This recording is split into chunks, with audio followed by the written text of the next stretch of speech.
వరంగల్ జిల్లా చెన్నారావుపేట మండలం జీడిగడ్డ తండా నుండి నర్సంపేట మండలం ఇటుకాలపల్లి గ్రామానికి మిర్చి ఏరడానికి వెళుతుండగా జరిగిన ప్రమాదంలో గాయపడ్డ వారిని నర్సంపేట ప్రభుత్వ ఆసుపత్రికి తరలించిన విషయాన్ని తెలుసుకున్న నర్సంపేట మాజీ ఎమ్మెల్యే పెద్ది సుదర్శన్ రెడ్డి క్షతగాత్రులను పరామర్శించారు.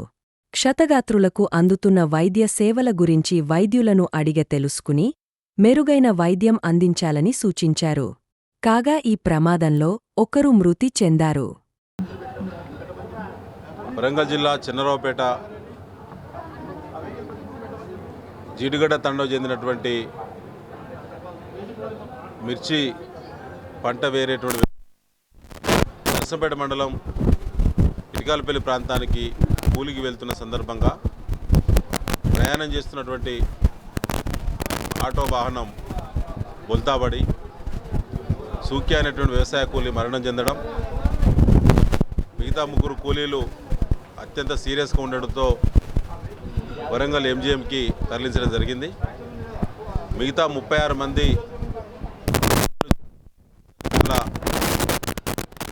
దెబ్బలు తగిలి గాయాల పాలై నర్సంపేట ప్రభుత్వ దవాఖానలో ట్రీట్మెంట్ తీసుకోవడం జరుగుతూ ఉన్నది. చనిపోయినటువంటి వ్యవసాయ కూలీ కుటుంబానికి ప్రభుత్వమే బాధ్యత వహించాలి. 25 లక్షల రూపాయల ఎక్స్గ్రేషియా ప్రభుత్వం నుంచి ఆ గిరిజన కుటుంబానికి ఇవ్వాలని చెప్పి మేము డిమాండ్ చేస్తూ ఉన్నాం. అదేవిధంగా తీవ్రంగా గాయాల పాలైనటువంటి ముగ్గురు వ్యవసాయ కూలీల కుటుంబానికి ప్రభుత్వమే పూర్తి స్థాయి కార్పొరేట్ వైద్యాన్ని అందించాలని, మిగతా క్షతగాత్రులందరూ కూడా గాయాల ట్రీట్మెంట్ కోసం ప్రభుత్వం వహించాలని చెప్పి మేము డిమాండ్ చేస్తూ ఉన్నాం. ఇటీవలనే గ్రామ సభల్లో ఇందిరమ్మ ఆత్మీయ భరోసా అనేటువంటి కొత్త నాటకాన్ని తెరలేపి వ్యవసాయ కూలీలకు 12,000 రూపాయలు ఇస్తామని చెప్పి తెలంగాణ ప్రభుత్వం ప్రకటించింది గ్రామ సభల్లో.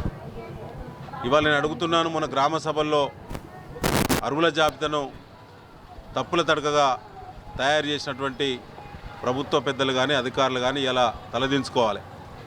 ఇవాళ 40 మంది వ్యవసాయ కూలీలు దాదాపు 25-30 కిలోమీటర్ల వ్యవసాయ ఇలా ప్రమాదమైనటువంటి ఘటన ఇవాళ నర్సంపేట ప్రాంతంలో జరిగింది. వాళ్ళందరూ వ్యవసాయ కూలీలు కాదా అని చెప్పి ఇవాళ మేము అడుగుతూ ఉన్నాం. ఇవాళ 40 మంది ఎవరైతే గాయాల పాలైనటువంటి గ్రామం యావత్తు మొత్తం ఇంటికొకరు ఇవాళ ఇంజూర్ అయ్యారు. వారందరినీ కూడా పథకం కింద 12,000 రూపాయలు ఇచ్చేటువంటి పథకానికి వెంటనే అర్హులను చేస్తూ 24 గంటల్లోనే వారికి అర్హత పత్రాలను వెంటనే జిల్లా కలెక్టర్ గారు జారీ చేయాలని చెప్పి మేము డిమాండ్ చేస్తూ ఉన్నాం. లేకపోతే గిరిజన కుటుంబాలకు బీఆర్ఎస్ పార్టీ అండగా నిలబడతా ఉన్నది.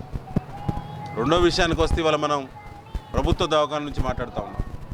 గత 3.5 సంవత్సరాల క్రితమే కేసీఆర్ గారు ప్రభుత్వం ఉన్నప్పుడు నర్సంపేట ప్రాంత ప్రజల వైద్య సహకారం కోసం, వైద్య సహాయార్థం కోసం కార్పొరేట్ వైద్యాన్ని అందించాలనే లక్ష్యంతో ఆనాడు మన మెడికల్ కాలేజీను, అతిపెద్ద దవాఖానను మనం ఇక్కడ అందుబాటులో తీసుకొచ్చినాం. ఇవాళ ప్రారంభ దశలో ఉన్నప్పుడు సరే మార్పు వచ్చింది, పాత వాళ్ళు ఎవరు, కానీ వాళ్ళ మార్పులో భాగంగా కాంగ్రెస్ పార్టీ ప్రభుత్వము అట్టహాసంగా ప్రారంభించినటువంటి ఆసుపత్రిలో ఇవాళ వైద్యులందరూ సరిపడా ఉన్నా ఇవాళ ఎలాంటి మరి ఇన్ఫ్రాస్ట్రక్చరు లేదని చెప్పి ఇలా దవాఖానలో మనం చూస్తే అర్థమవుతూ ఉన్నది. ఇలాంటి ఘటన ఇవాళ 40 మంది కూలీలు జీడిగడ్డ తండ ఘటనలో గాయాల పాలైతే ముత్తోజి ప్రాంతంలో ఇంజూర్ అయ్యారు ప్రయాణికులు. ఇలాంటి పెద్ద ఘటన జరిగినప్పుడు పెద్ద వ్యవస్థను నిర్మాణం చేసుకొని కూడా ప్రజలకు వైద్యం సకాలంలో కాంగ్రెస్ పార్టీ ప్రభుత్వం అందించలేకపోతూ ఉన్నది. ఎవ్వరు కూడా ఈ వైద్య కళాశాలను, ఇంత పెద్ద దవాఖానను సమీక్షించేది అసలు ఎంతమంది డాక్టర్లు పనిచేస్తూ ఉన్నారు, ఎంతమంది సపోర్టింగ్ స్టాఫ్ పనిచేస్తూ ఉన్నారు, నెలకు దాదాపుగా 2.5 కోట్ల రూపాయల ఖర్చు అవుతూ ఉన్నది వాళ్ళు ఇక్కడ వైద్య కళాశాలను మెయింటైన్ చేయడానికి. కానీ ఇలా పేద వర్గాలకు ఆపద వస్తే సరైన ట్రీట్మెంట్కి ఇక్కడ మందుల కొరత ఉన్నది, క్యాండిల్స్ కూడా మరి ప్రజలే కొనుక్కునేటువంటి దుస్థితి ఉన్నది. ఇవాళ చిన్న చితక ట్రీట్మెంట్ కూడా బయటికి ఈ ప్రభుత్వం కల్పిస్తూ ఉన్నది. దీని పట్ల ఈ యొక్క ప్రభుత్వ వైద్య కళాశాల పట్ల ఇది సరిగ్గా నడవాలి, దీని ప్రామాణిక దీని యొక్క మరి రేటింగ్ పెరగాలని చెప్పి దీంట్లో సర్వీసెస్ ఎక్కువ ఇవ్వాలనే ఒక తపన ఇలా పాలకులకు నర్సంపేటలో కరువైంది. కబ్జాల మీద ఉన్నటువంటి ఫోకసు ఇవాళ ప్రభుత్వ దవాఖాన మీద కాంగ్రెస్ పార్టీ పెద్దలు పెడితే చాలా బాగుండేది. ఇలా సంపాదన మీద కాంట్రాక్టుల మీద పెట్టేటువంటి ఫోకస్ ఏదో యొక్క గిరిజనుల యొక్క ఇలాంటి పెద్ద ఘటనలు జరిగినప్పుడు, యాక్సిడెంట్లు జరిగినప్పుడు వాళ్ళ యొక్క ట్రీట్మెంట్కు సంబంధించిన మరి ఇన్ఫ్రాస్ట్రక్చర్ డెవలప్ చేసే దాని మీద దృష్టి పెడితే బాగుండేదని చెప్పి ఈ సందర్భంగా మేము డిమాండ్ చేస్తూ ఉన్నాం. ఇప్పటికైనా ఒక ప్రత్యేక సమీక్ష చేయండి. జిల్లా మంత్రి గారు కానీ, స్థానిక ఎమ్మెల్యే గారు కానీ ఈ యొక్క ప్రభుత్వ వైద్య కళాశాల నర్సంపేట సంబంధించిన కళాశాలను ఒక్కసారి సమీక్ష చేయండి. లేకపోతే వందల కోట్ల రూపాయల నిధులను ఆనాటి ప్రభుత్వం ఇచ్చింది, ఆనాడు ఎమ్మెల్యేగా ఉన్నప్పుడు తీసుకొచ్చాను, అవన్నీ కూడా వృధా అయ్యేటువంటి ప్రమాదం ఉన్నది. కాబట్టి 24 గంటలు నడిచేటువంటి మరి దవాఖానా ఇవాళ అన్ని రకాల వసతులున్నటువంటి దవాఖానాగా నర్సంపేట మరి హాస్పిటల్ను, మెడికల్ కాలేజీను తీర్చిదిద్దాలని చెప్పి ఈ సందర్భంగా బీఆర్ఎస్ పార్టీ డిమాండ్ చేస్తూ ఉన్నది. కొట్టొచ్చినట్టు లోటు అవపడుతూ ఉన్నది. ఎమర్జెన్సీ సర్వీస్ ఇప్పటికి కూడా అందుబాటులో రాలేదు. ఇప్పటికీ అడ్మిషన్స్ పాత దవాఖానలో ఉంటాయి, ఓపీ కొత్త దవాఖానలో పెట్టారు. ఇది సరైన పద్ధతి కాదు. దీన్ని వెంటనే సమీక్షించండి. మరి ఎలాంటి వసతులు లేనప్పుడు, ఇన్ఫ్రాస్ట్రక్చర్ పూర్తిగా రానప్పుడు, ఏర్పాటు చేయనప్పుడు మరి ఎందుకు అట్టహాసంగా హెలికాప్టర్లు వచ్చి ఈ యొక్క మెడికల్ కాలేజీను ప్రారంభించారో మరి సిగ్గుంటే కాంగ్రెస్ పార్టీ ప్రకటించాలి. ఇలా దాదాపు మమ్మల్ని నిర్బంధంలో పెట్టి ఆనాడు మేము తెచ్చిన ప్రభుత్వ దవాఖానాను హెలికాప్టర్లు వచ్చి ప్రారంభించిన మంత్రులు పొంగులేటి శ్రీనివాసరెడ్డి గారు, కొండా సురేఖ గారు, మరి దామోదర రాజనరసింహ గారు, స్థానిక ఎమ్మెల్యే గారు ఒకసారి ఆత్మవిమర్శ చేసుకోవాలి. అందుకే ఎప్పుడు కూడా మాటలు మస్తు మాట్లాడచ్చు, కానీ ఇలా చేతులకు వచ్చేసరికి వాళ్ళ చిత్తశుద్ధి ఏందో ఇలా బయటపడుతుంది. ఇప్పటివరకు ఒక సమీక్ష లేకపోవడం చాలా దుర్మార్గం. జిల్లా కలెక్టర్ గారికి కూడా మేము విజ్ఞప్తి చేస్తూ ఉన్నాం. మీరు జిల్లా కలెక్టర్గా ఉండి జిల్లాలో ఉన్న ఏకైక ప్రభుత్వ మెడికల్ కళాశాల, ప్రభుత్వ జిల్లా దవాఖానలో ఉన్నటువంటి లోటుపాట్లపైన మీరు దృష్టి పెట్టకపోవడం అది సరైన పద్ధతి కాదు.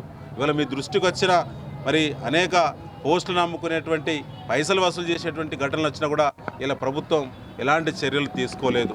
పోలీస్ స్టేషన్లో కేసులు నమోదైన అవినీతికి పాల్పడ్డ వాళ్ళపైన కూడా అధికార పార్టీ వాళ్ళపైన ఎలాంటి చర్యలు తీసుకోలేదు. ఈ అన్నిటి నిర్లక్ష్య ఫలితమే ఇవాళ ఇక పేదలకు వైద్యం దూరమైందని చెప్పి ఈ సందర్భంగా బీఆర్ఎస్ పార్టీ భావిస్తూ ఉన్నది. త్వరలో తప్పకుండా ఈ ప్రభుత్వ దవాఖానలో, ప్రభుత్వ కళాశాలను సక్రమంగా నడపలేనటువంటి నిర్లక్ష్యానికి వ్యతిరేకంగా ఈ ప్రభుత్వం దిగివచ్చే వరకు బీఆర్ఎస్ పార్టీ త్వరలోనే ఆందోళన కార్యక్రమం, నిరసన కార్యక్రమం చేపడతామని చెప్పి ఈ సందర్భంగా హెచ్చరిస్తున్నాం.